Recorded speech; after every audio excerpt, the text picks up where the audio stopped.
So, Mr. Amio, what's your advice to 50 years of a happy marriage? I think there's only 2 words. Yes, ma'am. Yes. I'll make sure my husband hears that. Shall we? Yes. We're going to retire you to deliberate in this matter at this time and excuse you both. Thank you. This courtroom is now in recess. All right, well, yes, ma'am, and yes, sir. I think we'll get along very well if we continue I've to learned do that lesson here. Okay, Yeah, very sure. good. Yes. Very good. I'm glad you're quick on the uptake. So let's see. He wants $500 as a deposit for something almost a year in advance. 2, he wanted $200 more to do the event November 21st. And 3, this is the first I'm ever hearing that he gave the plaintiff a friend's discount because somebody referred him. Did you see the plaintiff's face? He was like, where did this come from? So, you know, listen, everybody feels bad for the people who have lost money in the course of the pandemic. Right. But the bottom line here is this was not the plaintiff's intent to cancel. He spent a lot of money on all these other items. The cards can't be changed to have an anniversary celebration that his wife never had before.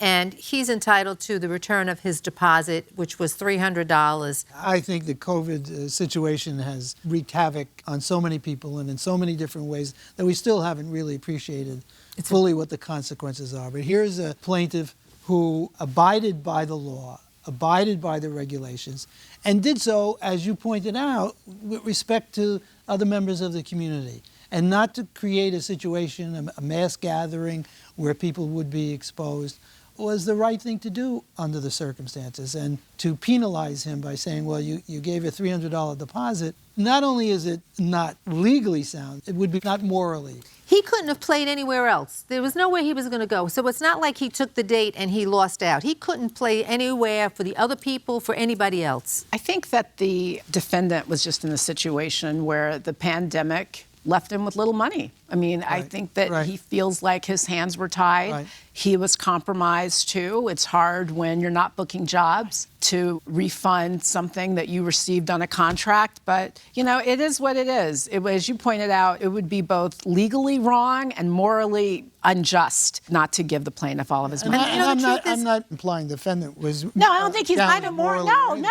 I don't think he's. I don't think he's not a bad person. He's just a person who is short of funds because of COVID. And I also think he doesn't really get non-refundable. I think he's under. I think he thinks his contract is the Bible. Yeah, I think he thinks he's under the misconception that if you get a deposit, you don't get it back, regardless of whether it's in writing, not in writing, mentioned, even discussed. So I kind of feel badly for him. I think he's got some limitations in the legal area as well. All right, so we're ready to give him $300. This courtroom is again in session. Thank you, Sonia. Well, we have reached a unanimous verdict, but I want to ask you something. You know, you said you're going to have a lot of seniors there. They'll all be driving around in their wheelchairs and their push carts. I don't know if years ago you ever went to any of these places where they had go-kart races. That's what your event's going to be like. I hope you videotape it. Everybody's going to be like go-karting on the dance floor to whoever it is that you ultimately go with to supply your music in the venue. But, sir, we are really all very much sympathetic to your economic plight here as a result of business losses due to COVID.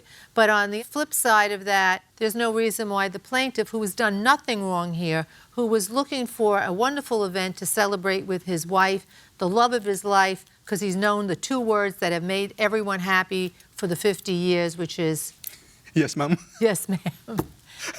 He's entitled to his $300 back. This was not his voluntary choice to cancel. He was looking for a rescheduling to November. He wasn't going to pay extra money for something like that. There'd be no reason for him to. This was, as I said, this was something that was imposed on everyone by the governor of all the states, basically, not to have these social gatherings for the health and safety of one another and the greater good.